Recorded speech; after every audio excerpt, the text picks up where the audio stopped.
Truly unexpected news. China has announced a partial restoration of economic and transportation ties with Taiwan, including direct flights and the import of certain types of products. In fact, China has called on Taiwan to reconcile and even cooperation. The relevant statement was made by the Taiwan Affairs Office of the Communist Party of China after a visit to Beijing by the leader of Taiwan's opposition Kuomintang party, Chen Liwen, who met with Chinese President Xi Jinping. But this is where the danger of China's approach lies. Beijing has decided to absorb Taiwan through the opposition, which is preparing for a change of power on the island. And in this episode, we will analyze what exactly China has planned and why it announced a rapprochement with Taipei. What is this cunning game, and what does the opposition have to do with it? And most importantly, what does the case of how Donald Trump's administration tried to capture Venezuelan leader Nicolas Maduro have to do with this? Anyway, it'll be interesting. I'm Alexei Pecci. Let's discuss this together. But before we start, please subscribe to the channel, like this video, and leave any comment below. And subscribe to my Telegram channel, Pecci News. The link to it is in the description of this video. So, I'll start this episode with a short story. Taiwan declared independence from mainland China in 1949, but China considers it an integral part of its territory. Relations between China and Taiwan escalated in 2016, 10 years ago, when the Democratic Progressive Party came to power on the island. This party advocates for greater independence. Meanwhile, Beijing does not rule out the possibility of using force for reunification. And then comes an interesting episode. In January of this year, the Chinese military conducted an exercise practicing an operation to decapitate the leadership of a hypothetical enemy.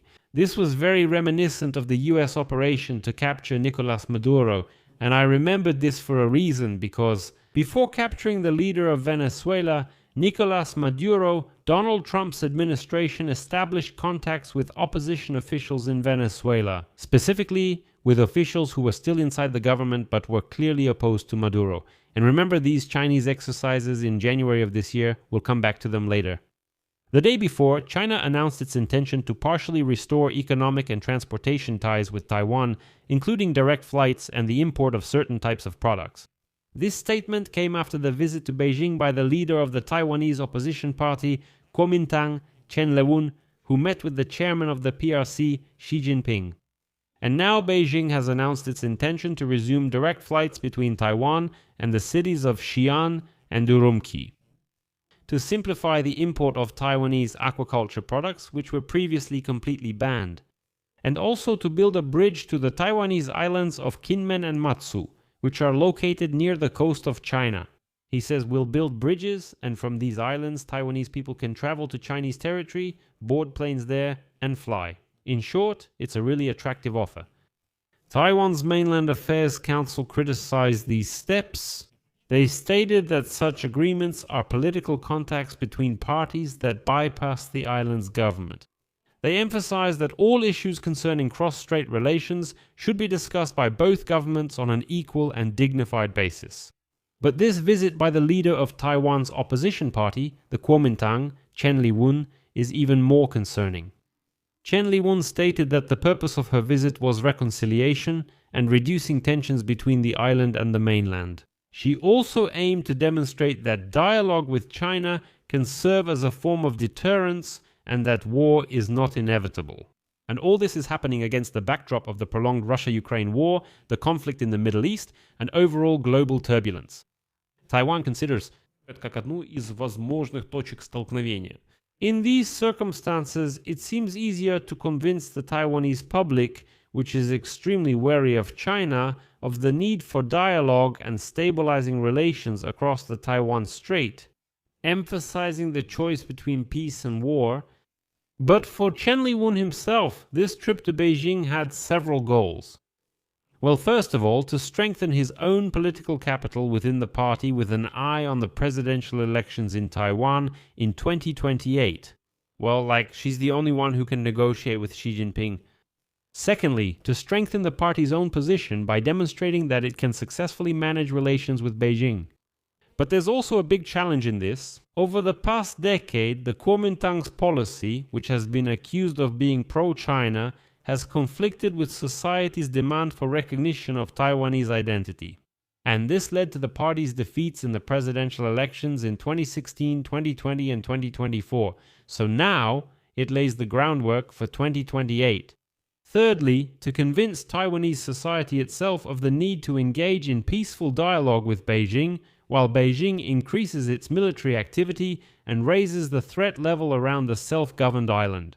It's noteworthy that even on the day of the meeting between Xi Jinping and Chen Li-wun, the Ministry of National Defense of Taiwan recorded 6 Chinese military aircraft, 8 naval vessels, and 1 official ship operating in the Taiwan Strait area and approaching Taiwan itself.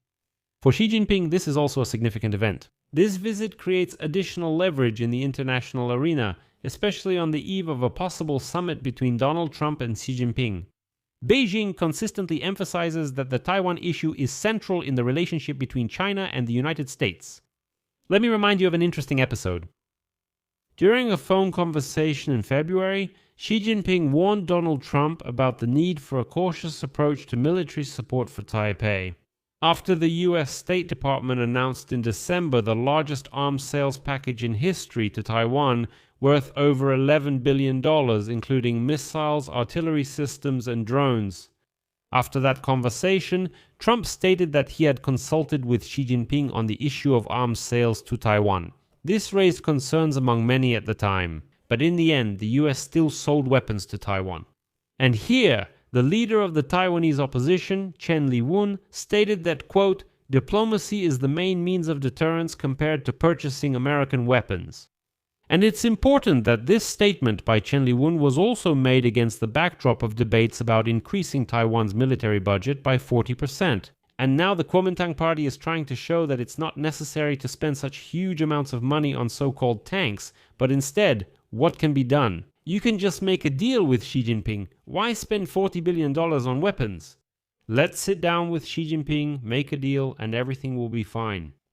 But there's another danger here. It's Beijing's attempt to divide Taiwanese society and political establishment. Essentially, Beijing is now creating parallel channels of political interaction. This is a very dangerous situation. This complicates Taipei's ability to form a unified position in relations with mainland China and weakens its capacity to consolidate international support as Chinese pressure increases. Because, let me explain, now it is very difficult to understand whether China is really that hostile toward Taiwan if it is holding dialogue with politicians from the island and is even open to closer ties. On the other hand, is Taiwan really that hostile toward China if some of its politicians travel to Beijing and hold some negotiations there? So, you see, if you look at the situation from the outside, you get the impression, especially if you don't go deep into the topic, you get the impression that, they are holding negotiations there, they are resuming flights, building bridges, and trading with each other.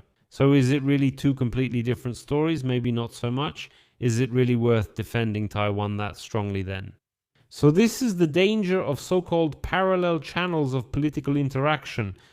And of course, what about soft power? Immediately after the visit of the Kuomintang leader, the Chinese government announced a package of 10 incentives which include easing previously imposed restrictions and are aimed at boosting interaction with Taiwan.